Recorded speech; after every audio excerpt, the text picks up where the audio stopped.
How to install poles in rocky or uneven terrain. Expert guide for farms, fields, and solar projects. Hello friends and welcome back to the channel.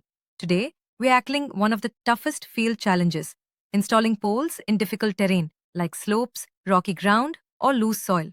It may sound simple, but trust me, one small mistake can cost you hours of work and wasted material. Let me tell you about one monsoon job we took on, a hillside site with heavy rocks. We thought we'd done everything right, but when we came back a week later, 3 poles were tilting and one had sunk completely. That day taught me. Machines can do the work, but only smart planning makes it last. Let's start with the basics, understanding your terrain. Look at your soil. Is it clay heavy, loose sand, rocky with slopes? The right strategy starts with this step. In sandy soil, go deeper and use gravel. In rocky zones, use anchors and consider avoiding concrete if drainage is poor. Slopes, never install poles vertically without first leveling or anchoring properly. Now let's talk materials. Concrete poles are solid and last long, but they are heavy and require deep foundations. Steel poles are lighter, rust-resistant, and flexible, but need solid anchoring. Wooden poles? Only use them if pressure-treated and avoid in termite or moisture zones. Your base depends on the terrain. Flat, stable ground, concrete is king. Loose or sloped terrain, use a wide gravel pad, ground anchors, or reinforced straps. Before digging, plan. Mark the most stable locations. Avoid soft soil patches or water paths. Clear vegetation, remove loose rocks, and ensure your auger or digger sits level.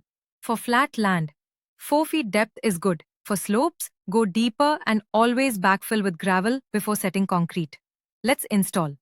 First, align your pole upright using ropes or helpers. Then pour concrete or crushed stone into the hole. Here is a quick tour of essential tools. 1. Post hole digger, tractor powered with auger. 2. Spirit level, check vertical angle. 3. Steel tamper, compact soil and gravel. You asked. Let's answer. Question. Why does my pole tilt after rain? A. Most likely, poor drainage or insufficient backfill. Question. Can I skip concrete? A. Yes, on rocky ground or if using gravel plus anchor combo. Question. How do I know if a pole is stable? A. Give it a firm push after 48 hours. If it doesn't budge, it's good. Seen a leaning pole? Don't panic. The most common cause is backfill failure. Start by digging gently around the base, especially on the downhill side if on a slope. Add crushed stone or gravel and retamp the area firmly. If you see cracks at the bottom of a concrete base, you can do concrete jacketing, basically reinforcing the old base with the new outer layer. And remember, sloped terrains are high-risk zones. Always reinforce with at least 2 anchors or add a small concrete collar to lock it in place. A good installation lasts only if it's maintained. We recommend a quick check every 6 months. Walk along your pole line and gently shake each pole. Look for signs like loose soil, rust on steel poles, or water puddling near the base. After every heavy rain, especially in clay areas, recheck anchor points for movement. If rust is forming, clean and repaint with a weather-resistant coat. If the soil around the pole is soft or washed away, add gravel bags to the base to restore stability. Keep a simple maintenance log. Even a notebook works. Trust me, it saves a lot of trouble later. Let's recap. Analyze your terrain, pick the right pole and base, prep the site properly, use the correct tools, install with care, maintain it regularly. Next week, we'll show you how to move and place poles using a tractor-mounted lifter with 0 manpower. It's going to save you hours, so don't miss it.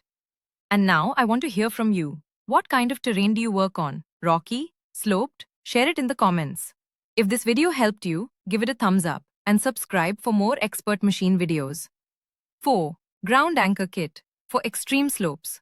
And don't forget, carry gravel bags and tarp in your toolkit always. If using concrete, mix it thick and fill slowly, tapping the sides to remove air bubbles. Let it cure at least 48 hours before applying any weight. During rainy weather, cover the top of the hole. You asked? Let's answer. Q. Why does my pole tilt after rain? A. Most likely, poor drainage or insufficient backfill. Q. Can I skip concrete? A. Yes, on rocky ground, or if using gravel plus anchor combo. Q. How do I know if a pole is stable? A. Give it a firm push after 48 hours. If it doesn't budge, it's good. Seen a leaning pole? Don't panic. The most common cause is backfill failure. Start by digging gently around the base, especially on the downhill side if on a slope. Add crushed stone or gravel and retamp the area firmly. If you see cracks at the bottom of a concrete base, you can do concrete jacketing, basically reinforcing the old base with a new outer layer. And remember, slope terrains are high-risk zones. Always reinforce with at least 2 anchors or add a small concrete collar to lock it in place. A good installation lasts only if it's maintained.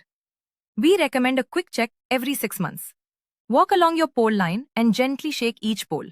Look for signs like loose soil, rust on steel poles, or water puddling near the base. After every heavy rain, especially in clay areas, recheck anchor points for movement. If rust is forming, clean and repaint with a weather-resistant coat. If the soil around the pole is soft or washed away, add gravel bags to the base to restore stability. Keep a simple maintenance log, even a notebook works. Trust me, it saves a lot of trouble later. Let's recap. Analyze your terrain. Pick the right pole and base. Prep the site properly. Use the correct tools. Install with care. Maintain it regularly. Next week, we'll show you how to move and place poles using a tractor-mounted lifter with zero manpower. It's going to save you hours, so don't miss it. And now, I want to hear from you. What kind of terrain do you work on? Rocky? Slope? Share it in the comments. If this video helped you, give it a thumbs up and subscribe for more expert machine videos.